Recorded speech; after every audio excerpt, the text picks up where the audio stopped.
Hello everyone, my name is Mad Scorpion and welcome back to another week in Destiny. So this one is going to be a relatively calm week. Supposedly I've been seeing things about double Nightfall loot or something, but I didn't see anything when I logged in, so I don't think that's really accurate. I'll double fact check myself after this is all over to double check that whether or not that's accurate.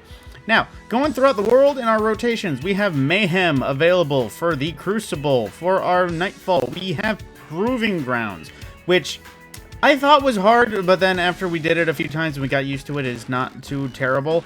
And the boss fight is probably a lot of people's rough point, but then again, there's a few methods that I do to actually make it easier on the boss itself. There's a few things you can do to make it easier.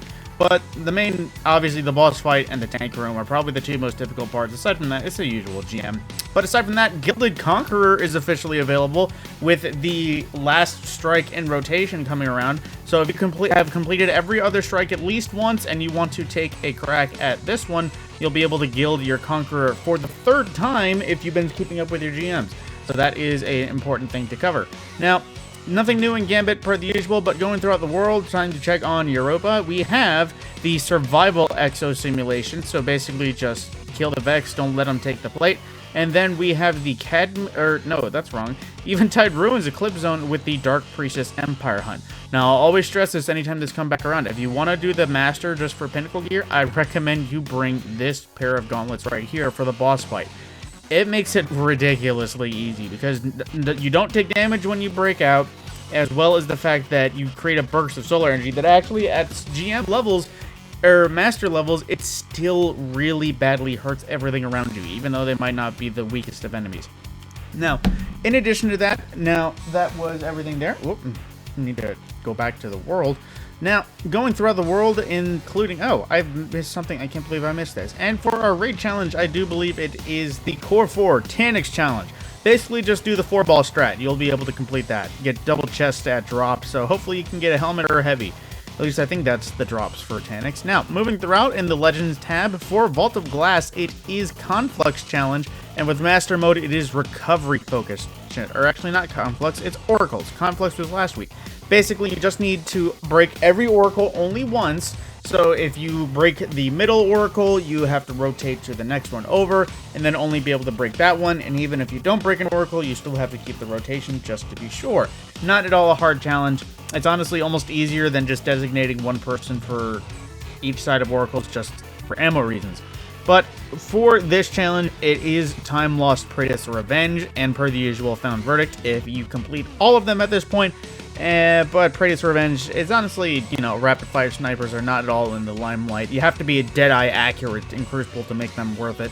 But moving on to the last raid to actually check for our rotations, and that is Garden of Salvation, which is a Link to the Chain challenge. I am not sure about what challenges. Hang on a second. Let me actually check that. So with this one, every person has to be chained at the same time to get an Enlightened buff. This is encounter number 2 for the defense. So basically, everyone just has to all Enlighten at the exact same time.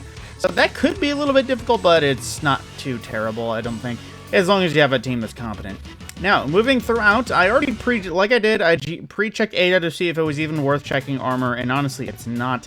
Nothing past 55 rolls, so there's nothing worth building out of.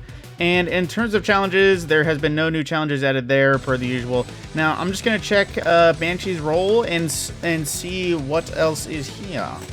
Now, he has Hollow Words, a high-impact frame... no, that's the wrong one.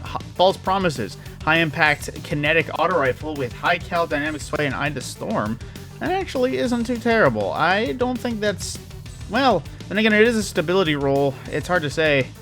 Stability isn't really required on high impacts like that.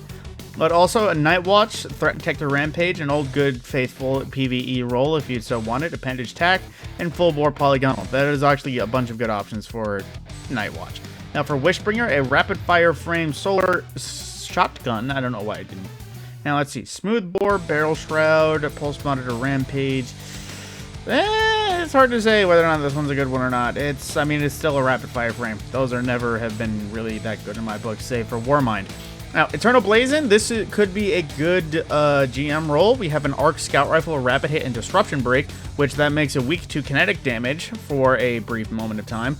Now, Got a good set of perks: appendage mag for size, light mag for reload and range, and some other sight options, mostly shorter ones, but at the same time range masterwork. That could be a good option, but then again, scouts aren't really in the meta right now, just because there's no champion mods. Now, Temptations Hook, Relentless Strikes Vorpal weapon with Sword Master's Guard. I think my friends would say, oh, and Jacket Edge. This one is actually pretty much a god roll if you wanted to get a good caster frame and you haven't been able to get a good Solus. It may not be the best, it doesn't have chain reaction, but at the same time, it is possibly one of the best caster swords you can get in the game right now, considering there's only 2. But per the usual, Outrageous Fortune and every other grenade launcher that she shows is absolute trash.